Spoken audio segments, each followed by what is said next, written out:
Swadika and good afternoon. We're back with the English language summary of the live press briefing from the Center for COVID Situation Administration, or the CCSA.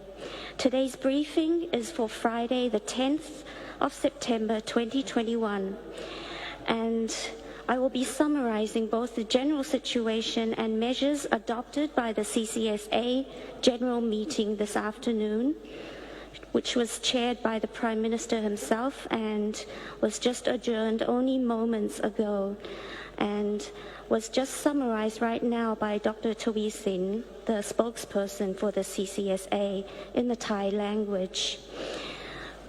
Overall, the meeting today noted that the number of COVID-19 cases and fatalities is on a downward trend, but albeit a gradual downward trend, as was predicted by the Ministry of Public Health and its simulation model. However, to ensure that this downward trend continues and that there will be a smooth transition towards the reopening of the country in October, the CCSA has deemed it best to extend the existing measures that we have right now in place for another 2 weeks until the end of September, which is the 30th of September.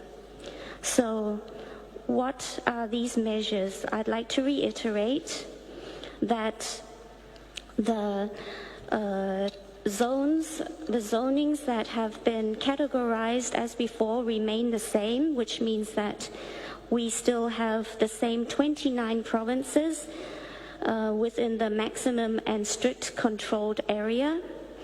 And also the maximum controlled area will still have the 37 provinces announced earlier, and 11 provinces are still in the controlled area. And the measures within each specific zone remains the same, which means that there is still a curfew in place for the maximum and strict controlled area of 29 provinces. The curfew of starting at 9 p.m. or 2100 hours until 4 o'clock in the morning of the following day, that is still in place. Also, we should avoid unnecessary travel, interprovincial travel, and also public gatherings should not be allowed for more than 25 people. And also although the shopping malls and restaurants are allowed to open, there are some restrictions in place. For instance, for those restaurants with open air or circulated settings, they are allowed 75% seating capacity. For those enclosed settings, which has air conditioning, they are allowed 50% seating capacity, and they are allowed to be opened only until 2000 hours, meaning 8 o'clock in the evening, and also no alcohol is allowed to be served in the restaurants. And of course, there are still some limited business operations allowed within the shopping malls, as we announced earlier. Also, what is important is that COVID-free setting environments and universal prevention measures are encouraged to be adopted by the public as well as business owners. And we hope that such measures will help bring the country to gradual opening and resumption of other businesses very soon. Also, now, let me give you just an update on the numbers of today's vaccination drive. We have today administered 698,621 doses of vaccines, so that's almost 700,000 doses of vaccines administered as of yesterday. The accumulated number of doses of vaccines administered overall is now standing at 38.87 million doses, so that's almost 39 million doses. So this will be in an upward trend as well, and I will get to some more information and more updates about vaccines very soon. Let me now talk about the new reported cases, which Dr. Tubisin actually reported earlier during noon of today. We have today new confirmed cases standing at 14,403 cases, and active cases now stand at 141,642. Of course, within that number, not everyone is being treated in hospitals. A large number of those active cases are being treated in hospitals and community isolation centers. We have a number of new recoveries which exceed the number of new confirmed cases, standing at 15,610 cases. New fatalities today we have reported at 189. So the meeting today also observed that most of the infections, the new infections, have been reported in all 77 provinces. 31 provinces have reported over 100 infections. And Bangkok again has the highest number of infections today, standing at 3,495 cases. And Samut Prakan again came in second with 1,037 cases, followed by Chonburi at 802, Samut Sakhon at 678, and Ratchaburi at 615. Now, I would like to talk more about updates about our vaccination plan and strategy, which was discussed today at the CCSA General Meeting. The meeting now has a plan for October to inoculate at least 50% of the population in every province. And the priority, of course, will be given to the elderly, those with the listed 7 underlying medical conditions, and pregnant women.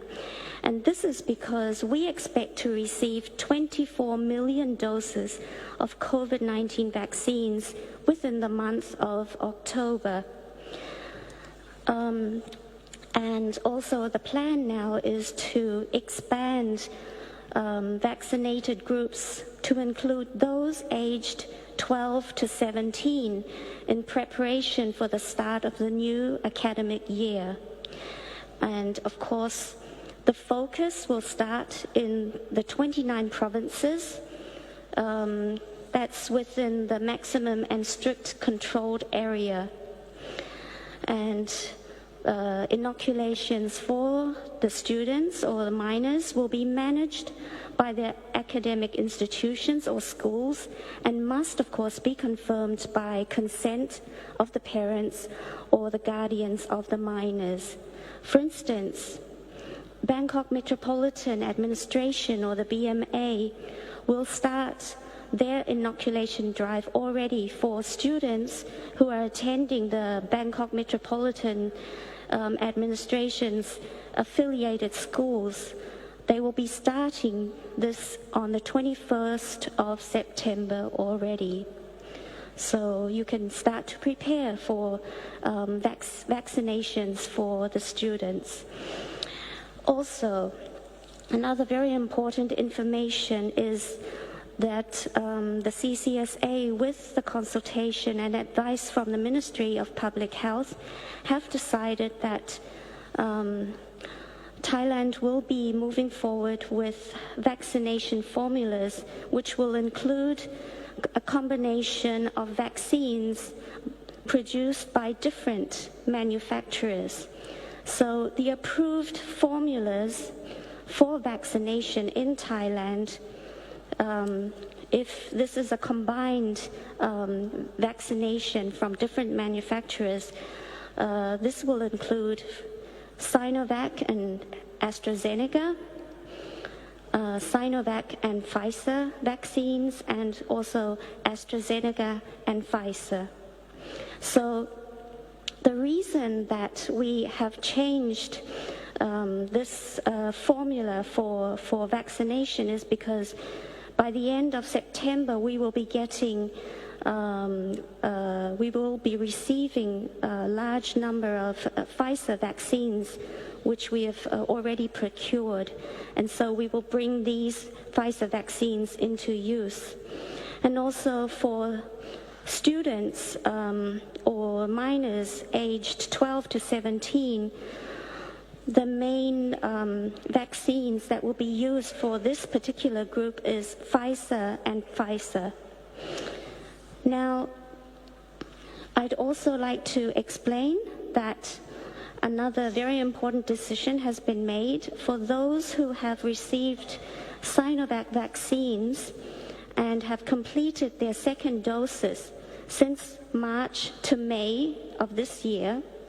They will receive their booster vaccines with either AstraZeneca or Pfizer vaccines. And of course, this will start also very soon, by the end of September or October. So I hope that this news is useful to everyone, so you'll understand the vaccines that are going to be used in Thailand. And this is going to be applied to foreign nationals who have registered for vaccination with our campaign as well. Now for some good news. As I mentioned earlier this week, regarding the continued support from our friends around the world in the fight against Covid-19, on Wednesday, just last Wednesday, on the 8th of September, Thailand received already the additional 300,000 doses of AstraZeneca vaccines, which the Japanese government had announced that it would contribute and donate to Thailand. And at the same time, Japan also announced a plan to contribute $5.5 million US dollars worth of COVID-related equipment. And this includes 775 oxygen concentrators, vaccine storage, and transportation systems to Thailand. So you can see here on the screen all the vaccines and the equipment that have been sent and received just this Wednesday. We are extremely grateful and thank the Japanese government for their very kind support. Now, so before I end my briefing, I'd like to respond to some questions in the media by some foreign nationals asking about how they could obtain a vaccine certificate issued by Thai authorities. You have now on the screen an infographic by the government's public department, public information department. So you can apply for a vaccine certificate for international travel through the following procedures. You can apply through the International Communicable Disease Control Port at Suvarnabhumi Airport. That's the first channel. The second channel is through the travel clinic at Bamrad Narangoon Infectious Disease Institute. And the third channel is through the Urban Institute for Disease Prevention and Control. And of course on the infographic they give you the information of the documents needed to apply for this very important document. So this is all I have for you today. I hope my briefing was clear enough. Since this is Friday, allow me to wish you a very happy and great weekend, and I hope that you will all stay safe at home. Thank you very much for your kind attention. We'll be back on Monday again with another briefing. ขอบคุณค่ะ สวัสดีค่ะ ครับขอบพระคุณ